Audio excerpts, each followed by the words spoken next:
শুরু করছি স্নিগ্ধ বীজ গল্পের পর্ব সংখ্যা ৩৬। লেখনীতে সঞ্জিতা আক্তার মুন্নি। আমার শ্রোতাদের উদ্দেশ্যে বলি, আপনারা যারা চ্যানেলটিকে এখনো সাবস্ক্রাইব করেননি তারা অবশ্যই চ্যানেলটিকে সাবস্ক্রাইব করে নিন। আর আজকের এই পুরো পর্বটি শোনার পরে অবশ্যই আমাকে কমেন্টে জানাবেন আপনাদের কেমন লাগলো। তো চলুন দেরি না করে গল্পের মধ্যে যাওয়া যাক। মেয়েটি হাঁপাতে হাঁপাতে রাস্তায় টলে ওঠে। মনে হয় এখনই লুটিয়ে পড়বে পিচ ঢালা পথে। উপস্থিত সবাই লজ্জায় বা সংকোচে চোখ নামিয়ে নিলেও নাজিমের দৃষ্টি স্থির থাকে মেয়েটির ওপর। সে এক মুহূর্ত দেরি করে না, ঝড়ের বেগে ছুটে গিয়ে নিজের গায়ের চাদরটি খুলে মেয়েটির শরীরে জড়িয়ে দেয়। তার কণ্ঠে এখন আকাশ ভাঙা আর্তনাদ। পুষ্প, কি হয়েছে তোমার? এই পুষ্প। পুষ্প এই মেয়েটির নাম। পুষ্প নাজিম চাচার এককালের হৃদস্পন্দন। তাদের গ্রামের স্কুলের হেডমাস্টারের মেয়ে। সময় স্রোতে সম্পর্কটা মলিন হলেও নাজিমের বুকের গভীরে পুষ্পর জন্য ভালোবাসা আজও অমলিন। ঠিক আগের মতোই তীব্র। তাদের বিচ্ছেদ হয়েছে ৩ বছর হলো। টলে পড়ে যাওয়া পুষ্পকে শক্ত করে জড়িয়ে ধরে রাখেন নাজিম চাচা। ভয়ে আর উৎকণ্ঠায় গলার স্বর কেঁপে ওঠে তার। বসে থাকা অবস্থাতে চিৎকার করে উঠেছে, কি হয়েছে তোর সাথে? ও পুষ্প, বল কে করেছে এমন? ও পুষ্প, কথা কো আমার পাখি, বল আমারে, বল না কি হয়েছে তোর? তৌসির গাড়ি থেকে পানির বোতল নিয়ে দ্রুত পায়ে এগিয়ে আসে। তাদের সামনে বসে পড়ে ধমকের সুরে বলে, বাইনচোদের নাতি, আগে পানি খাওয়া। ও হাঁপাচ্ছে তো, একটু সময় দিবি তো নাকি?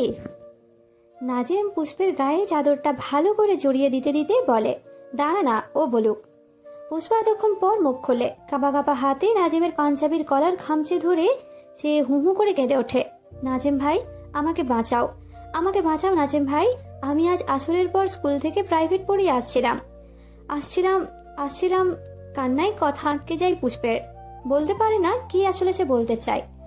তাকে এমন ভেঙে পড়তে দেখে নাজিম বড় মমতায় তার গালে হাত রাখে।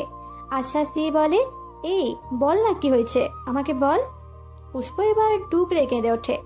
চোখ বুঝে থরথর করে কাঁপতে কাঁপতে একটা ভয়াবহ সত্য উচ্চারণ করে, আমাকে ৩ জন গ্রামের ওই পোড়া বাড়িতে তুলে নিয়ে গিয়ে ধর্ষণ করেছে। আমি তাদের মুখও দেখিনি, তারা মুখ ঢেকে এসেছিল। আমাকে শেষ করে দিয়েছে নাজিম ভাই। আমি অনেক কষ্টে পালিয়ে এসেছি, আমাকে বাঁচাও।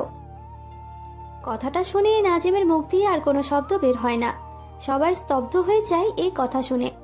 কলিজায় ঘা লাগলে যেমন তীব্র জ্বালা হয়, ঠিক তেমন এক যন্ত্রণায় নীল হয়ে যায় নাজিম। পুষ্পের এই আর্তনা তার পৃথিবী কাঁপিয়ে দিচ্ছে।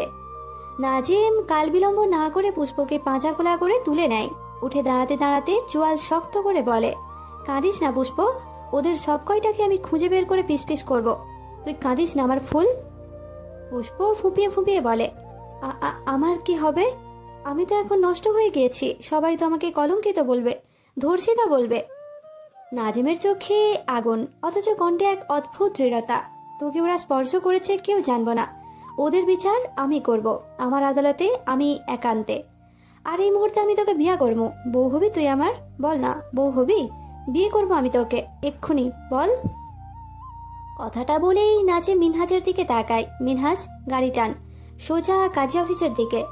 এটা বলে মর্মাহত নিথর পুষ্পকে গাড়ির সিটে হেলান দিয়ে বসিয়ে দেয় নাজিম। তৌসির নাজিমের পাঞ্জাবির কলার পেছন থেকে টেনে ধরে তাকে একটু দূরে নিয়ে যায় আর ফিসফিসিয়ে বলে, মাথা খারাপ হয়ে গেছে ছোট চাচা তোর? তুই একটা ধর্ষিতা মেয়েকে বিয়ে করবি বলছিস? 3 বেটা যাকে হাতিয়েছে ওরে তুই। তৌসিরের কথা শেষ হতে দেয় না নাজিম। তার আগেই জোরে শ্বাস নিয়ে কড়া গলায় বলে দেয়, ওকে আমি ভালোবাসি। এবার যদিও 100 পুরুষেও হাতানো হয়, তারপরও আমি ওরেই বিয়া করব। কাজী অফিসে চল তো। তারপর সবার দিকে তাকিয়ে হুমকি দেয় এক প্রকার, কেউ যেন জানতে না পারে ও ধর্ষিতা, আম্মা যেন জানতে না পারে। সবাইকে বলবো পছন্দ হয়েছে তাই বিয়ে করছি। চল এখন তাড়াতাড়ি, আগে কাজী অফিস, তারপর হাসপাতালে। কারো কোনো কথার তোয়াক্কা না করে নাজিম গাড়িতে উঠে পুষ্পের পাশে বসে।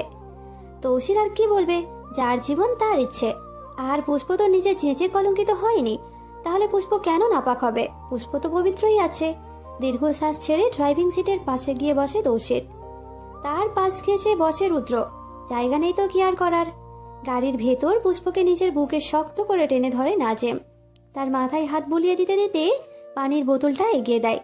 দুকুলে পানি খেয়ে পুষ্পের প্রাণটা একটু স্থির হয়। সে স্থির চোখে নাজিমের বুক থেকে মাথা তুলে তাকায়। এই মানুষটাকে সে কত খারাপ ভাবতো, অথচ এই খারাপ মানুষটাই আজ তাকে নষ্ট জেনে বুঝে তাকে নিজের স্ত্রী হিসেবে গ্রহণ করছে। পুষ্প নাজিম চাচাকে অস্ফুট ছড়ে বলে, আমার মতো ধর্ষিতা নারীকে কেন বিয়ে করছো? আমি তো এখন কলঙ্কিত। নাজিম পুষ্পের কপালে আলতো চুমু খেয়ে তাকে বুকের সাথে আবারও মিশিয়ে নিয়ে বলে, প্রিয়তমারা কখনো কলঙ্কিত হয় না। নাজিমের বুকের ভিতর এখন তুমুল ঝড় চলছে, যা সে কাউকে বোঝাতে পারছে না। হঠাৎ দাঁত চেপে তৌসিরকে উদ্দেশ্য করে বলে, তৌসির, আগামীকাল যেন ওই জানোয়ারগুলো তোর নরখাদকদের খাবার হয়।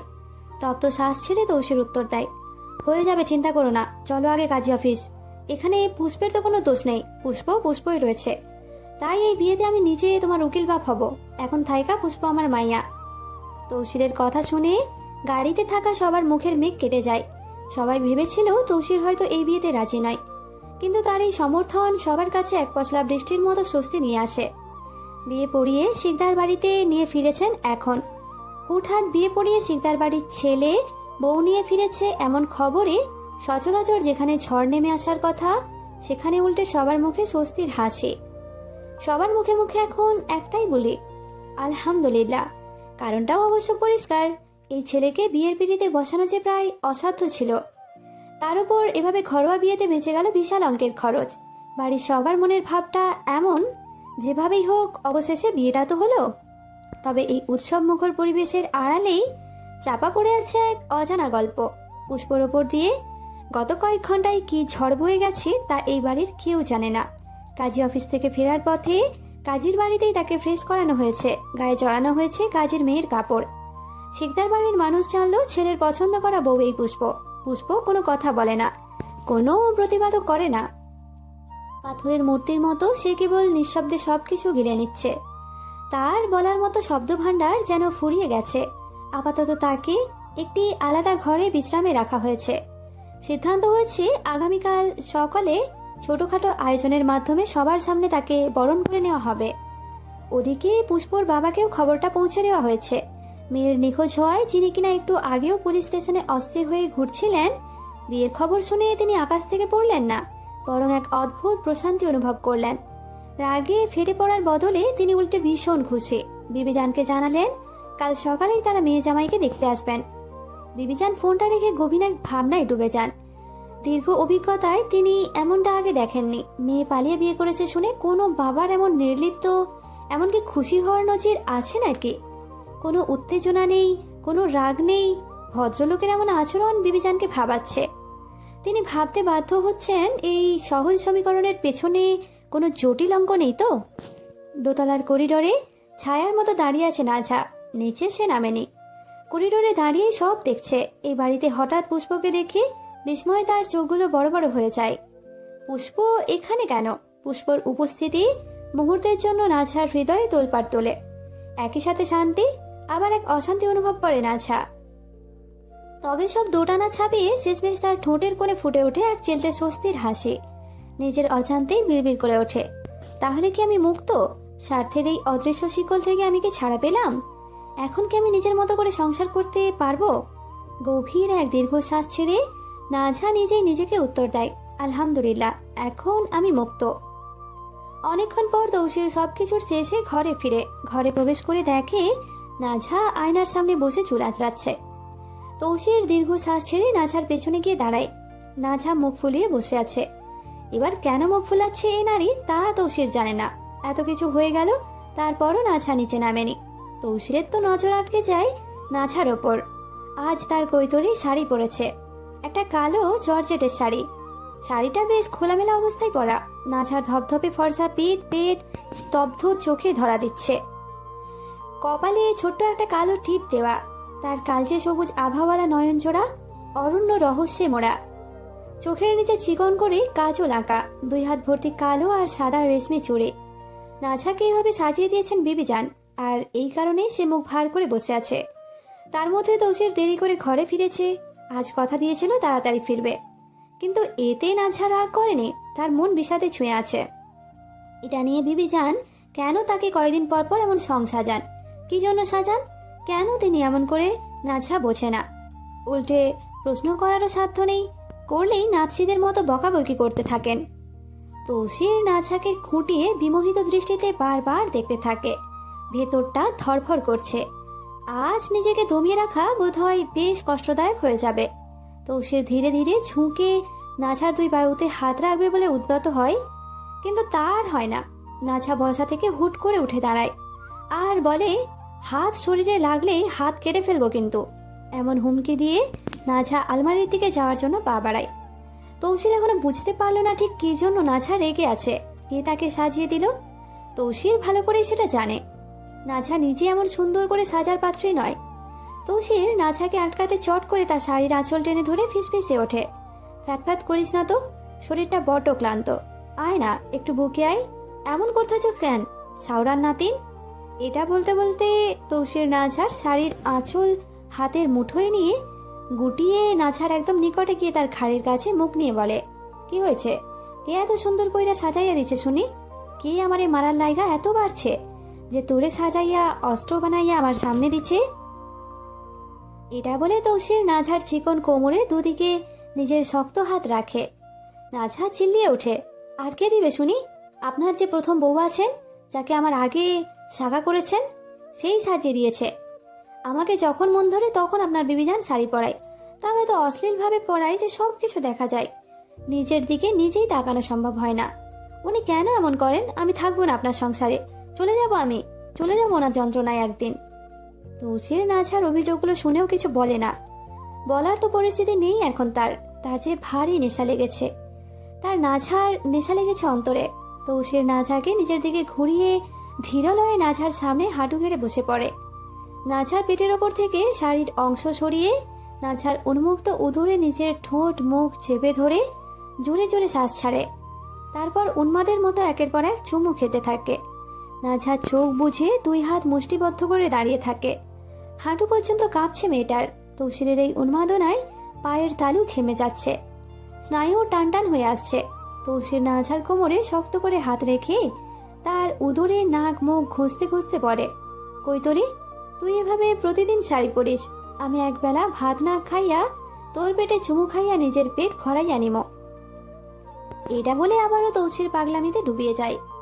নাঝা এবার আর সহ্য করতে পারে না। ধৈর্যচ্যুত হয়ে কড়া গলায় দাঁত পিষে উচ্চারণ করে, আমার রাগ আরো তীব্র হওয়ার আগেই আমার কাছ থেকে দূরে সরে যান।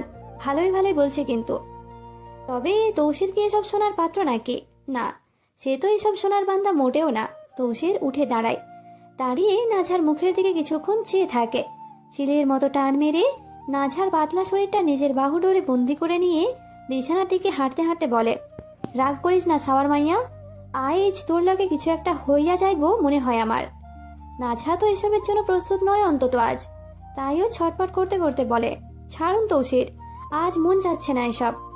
তৌসির নাঝাকে বিছানায় বসিয়ে দিয়ে ধীরে ধীরে তার পায়ের কাছে আসে। তার ডান পায়ের পাতা হাতে তুলে নিয়ে তার পায়ের পাতায় চুমু খায়। নাঝা দুই হাতে বিছানার চাদর খামচে ধরে বলে, তৌসির কি করছেন? পা থেকে সরুন না। তৌসির নাঝার কথাটা মানে।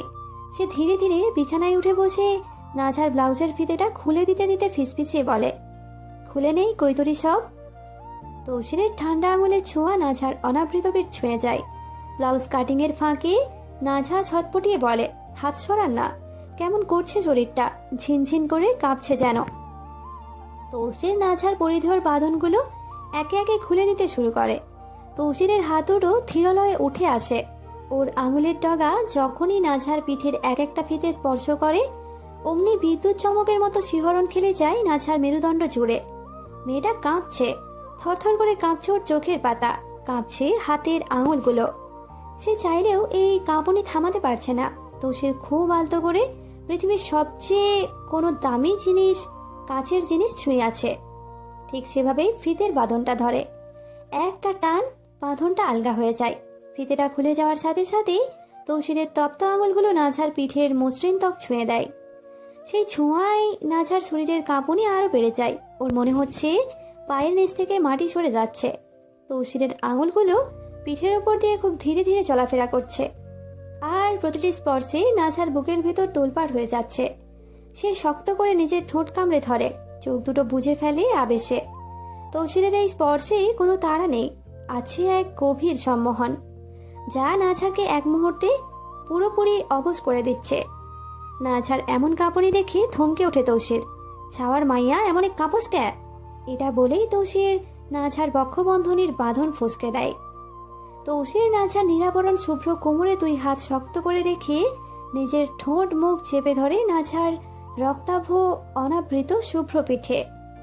নাঝা এবার আর নিজেকে ধরে রাখতে পারে না, এমন স্পর্শে দম বন্ধ হয়ে আসছে তার।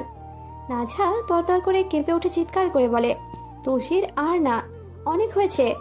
এই শুনে তো তৌসির তপ্তা খেয়ে যায়। এই মেয়ে কি বলে, এখনো কিছু করলো না, বলে আর না।